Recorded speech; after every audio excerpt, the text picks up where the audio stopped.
Okay, let's unpack this.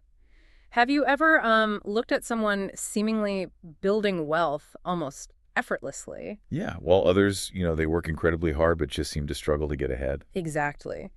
So today we're diving deep into Robert T. Kiyosaki's Rich Dad Poor Dad. It's really a book that promises to fundamentally shift your whole financial mindset. And what's really fascinating, I think, is how Kiyosaki uses these uh, contrasting philosophies of his two dads, the poor dad and the rich dad, Right. to really hammer home a powerful core message. It's not just how much money you make. It's more about how much money you keep. Mm-hmm.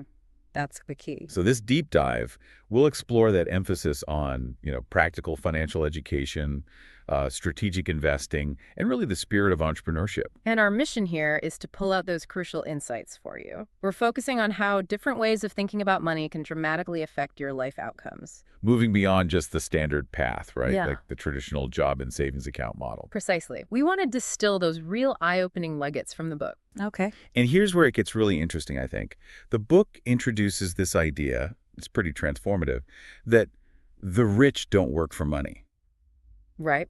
That's a big one. Instead, they figure out how to make money work for them. Uh-huh. By acquiring assets. Yeah. Things that generate passive income. Exactly. And this connects directly to understanding financial literacy. Kiyosaki argues pretty strongly that knowing your income statements, What's coming in, what's going out. yeah, and your balance sheets, What you own versus what you owe. and understanding cash flow, the actual movement of money, Mm. well, he says that's far more vital than, say, an academic degree alone. It's about understanding the language of money, really. It absolutely is. And that raises a really important question then. What actually counts as an asset? Good point. The book really challenges conventional thinking here.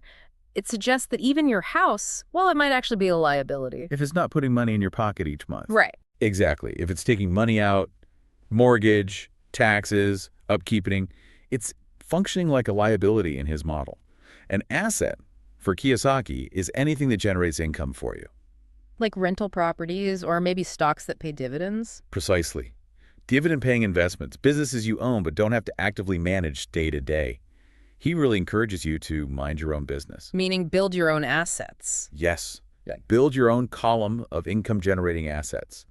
And he also touches on how the wealthy use corporations. Ah, yeah, for tax advantages. Well, yes, for tax efficiency, but also importantly for protection, to shield their personal assets from business risks and liabilities. It's like playing the game by a slightly different set of rules. So it's not just about what you buy then, it's also about how you approach your career, your work itself. Definitely. Kiyosaki famously advises people to work to learn, not just to earn. That's another key takeaway. Meaning you should prioritize developing valuable skills. Things like sales, communication, investing, leadership. Skills that build your overall capability. Right, because those abilities, he argues, will ultimately serve you more powerfully than just chasing a higher salary in a purely technical role. It's an investment in yourself. It is, and an investment that pays dividends over the long term. Now, while Rich Dad, Poor Dad gets a lot of praise, and rightly so, it's incredibly easy to grasp. Yeah. Very motivational, especially for beginners. Yeah, it really lights a fire under you. It does, but it's important to acknowledge its limitations, too. It intentionally lacks detailed how-to steps for specific investments. Right, it's not a step-by-step manual. No, it offers broad philosophical guidance, a mindset shift, rather than a specific financial plan. I won't tell you exactly which stock to buy or precisely how to structure a real estate deal. It gives you the why more than the how. Exactly. But its undeniable strength, I think, lies in inspiring you to fundamentally shift that perspective, to take control of your financial future. So, wrapping this up, what does this all mean for you, the listener? Rich Dad, Poor Dad is really, it's a timeless classic. It profoundly challenges that conventional thinking about money. Yeah, it pushes you towards active financial independence rather than just sort of blindly following the traditional roads everyone else takes. It's about waking up to different possibilities, isn't it? Absolutely.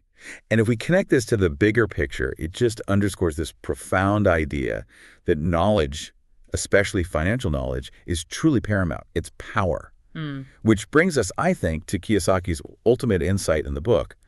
The single most powerful asset we all have is our mind. Our mind. Yeah. If trained well, it can create enormous wealth. So maybe something to truly mull over is this. How are you training your mind for financial growth and independence right now?